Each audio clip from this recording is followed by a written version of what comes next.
Hello hi this is Aaro's kitchen welcome to our channel world famous kitchen food. ఈరోజు మనం ఇన్స్టంట్గా with in 5 minutes breakfast prepare చేసుకోవడం ఎలాగో ఇప్పుడు మనం తెలుసుకుందాం.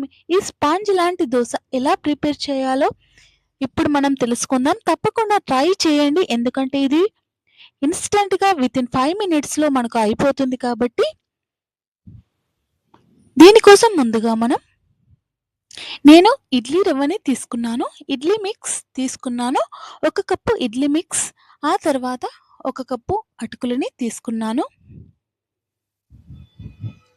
అటుకులనేటివి చక్కగా పూర్తిగా నానిన తర్వాత మనం వీటిని యాడ్ చేసుకోవాలి. అలా మనం మొత్తంగా 2 కప్పుల ఇడ్లీ రవ్వ, 1 కప్పు పెరుగు, 1 కప్పు అటుకులు అనేటివి యాడ్ చేసుకోవాలి. మళ్ళీ చెప్తున్నాను, 2 కప్పుల ఇడ్లీ రవ్వ, 1 కప్పు అటుకులు, 1 కప్పు పెరుగు, ఆ తర్వాత చిన్నగా తరిగినటువంటి అల్లం వేసుకోండి. ఇది చాలా హెల్తీగా ఉంటుంది. ఇది చాలా హెల్తీ రెసిపీ.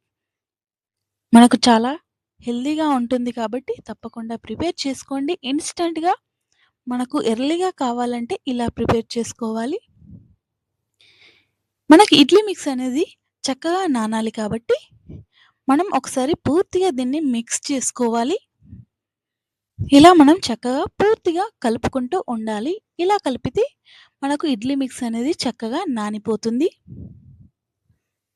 ఇలా ఇడ్లీ మిక్స్ నానిపోయిన తర్వాత దీనిని మొత్తంగా మనం విత్ ఓన్లీ 1 or 2 minutes ఇలా ఉంచి పక్కన పెట్టేసుకోవాలి.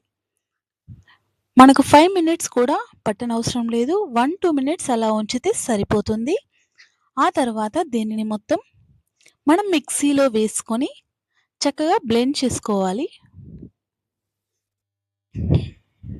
ఇలా మనం మిక్సీలో వేసుకున్న తర్వాత పూర్తిగా పేస్ట్‌లా ఉన్నా పర్వాలేదు, లేకున్నా పర్వాలేదు. ఎందుకంటే మనకు చాలా టేస్టీగా ఉంటుంది కాబట్టి ఇలా మనం పేస్ట్‌లా చేసేసుకోండి. ఈ క్వాంటిటీలో ఉన్నా పర్వాలేదు. ఆ తర్వాత సాల్ట్‌ని యాడ్ చేసుకోండి. అలా సాల్ట్‌ని మీరు పూర్తిగా యాడ్ చేసిన తర్వాత చక్కగా కలుపుకోండి. కొద్దిగా వంట సోడా యాడ్ చేయండి. చిటికెడంతా వేయండి. ఎక్కువ వేయనవసరం లేదు. ఇలా వంట సోడా యాడ్ చేసిన తర్వాత పూర్తిగా దీనిని మొత్తం కలుపుకోండి. ఇంతేనండి, మనకి ప్యాటర్న్ రెడీ అయిపోయింది. ఇలా చక్కగా స్పాంజ్ లాంటి చిట్టి చిట్టి దోసెలు ఇలా ప్రిపేర్ చేసుకోండి. చాలా చక్కగా ఉంటాయి, టేస్టీగా ఉంటాయి.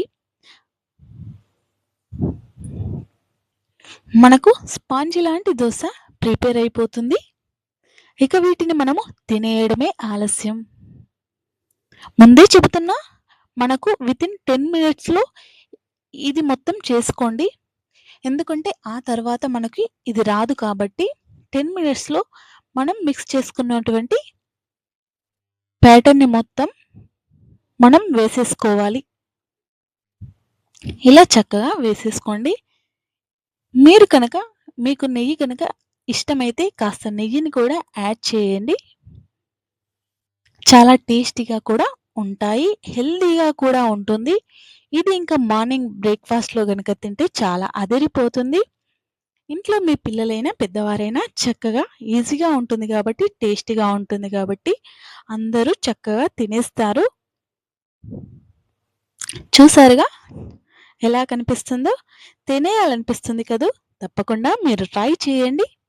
ఎలా ఉందో నాకు కామెంట్ బాక్స్‌లో తెలియజేయండి. మీకు ఇంకేమైనా డౌట్స్ ఉంటే ఖచ్చితంగా కామెంట్ బాక్స్‌లో తెలియజేయండి. చూసారుగా ఎంత ఫ్లఫీగా మనకు ఈ దోస ప్యాటర్న్ అనేది వచ్చేసింది. ఇక దోసలనేటివి మనకు ప్రిపేర్ అయిపోయాయి. ఖచ్చితంగా చెప్తున్నాను, మనకిది వితిన్ 5 minutesలో మనకు ఇది ప్రిపేర్ అయిపోతుంది. మా ఛానల్ తప్పకుండా లైక్ చేయండి, షేర్ చేయండి, సబ్స్క్రైబ్ చేసుకోండి. ఇలాంటి మరెన్నో రెసిపీస్ మీకోసం. Thank you for watching. మా వీడియోని పూర్తిగా చూసినందుకు ధన్యవాదాలు. చూస్తున్నారుగా ఫ్లఫీ లాంటి దోస ఇలా ఎంత సాఫ్ట్‌గా కనిపిస్తుందో. చక్కగా మనకనుకున్నట్టుగా మనకు వచ్చేసింది. Thank you for watching.